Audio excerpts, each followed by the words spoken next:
In this video, we are going to install WordPress from our control panel. So I'm just presuming that you've already gotten a hosting account with control panel and you've registered your domain. So the first thing you want to do is go and look for software/services, and depending on your hosting account, this may be slightly different. So here you'll see Softaculous, and a popular one is also Fantastico Deluxe, or you may see Auto Install. And if you don't see any of these, then you just want to contact your hosting provider and just find out exactly which auto installer they have.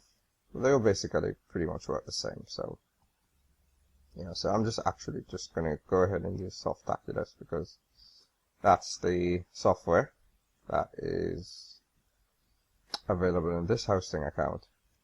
And what you will do is you see a list of scripts, software that you can install using this auto installer, and WordPress is the first one. So I'm just going to go ahead and click install, and then you have a couple of options here. And the first thing you want to do is choose the location from which you are in which you're going to install WordPress.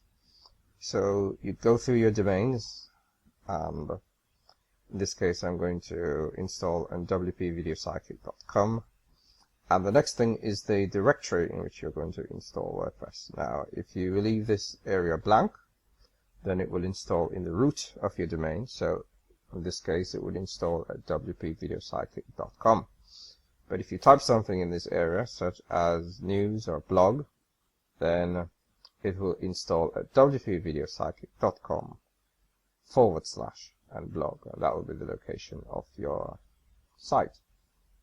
Now, most of the other settings are pretty straightforward. So the next thing is you want to give your site a name. So in this case, I'm going to call it WP Video Sidekick. And one of the things I just like about Softaculous, and it's not available in all the other installers, just the ability to customize this part. Of course, I give a site description, become a WP Pro, and really the more unique you can make your installation is the safer your site will be. So the next thing we look at is the admin account, and by default it will say admin, and I advise that you change this because this is a serious security vulnerability. So you want to change that, and of course create a unique password.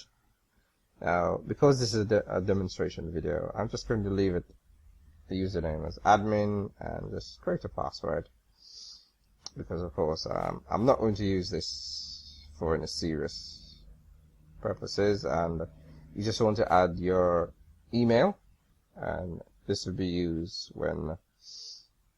for communications from the site to you. So if there are updates, if there are comments to be approved on your site, then it will go to that email. So then we just click install, and this will happen pretty quickly, as you will find. And there you go, it's pretty much finished, and that's how quickly it works. And what has happened in the background is that all the technical stuff, the MySQL databases, the installing of WordPress, and you will see that the location of your site is wpvideopsychic.com /blog, and the administrative URL is wpvideopsychic.com / blog wp-admin, and that is where you would go to log into the backend of your site. So just go and we're going to go and check out the site, and what you will see here is one of the default themes and just some content that has been created just so that your site isn't bare and you can get a feel of what the site will look like. And of course there's a test post, there's a test page, and of course you will want to edit it, and this is what we are going to do in the next set of videos, and that is to customize our site.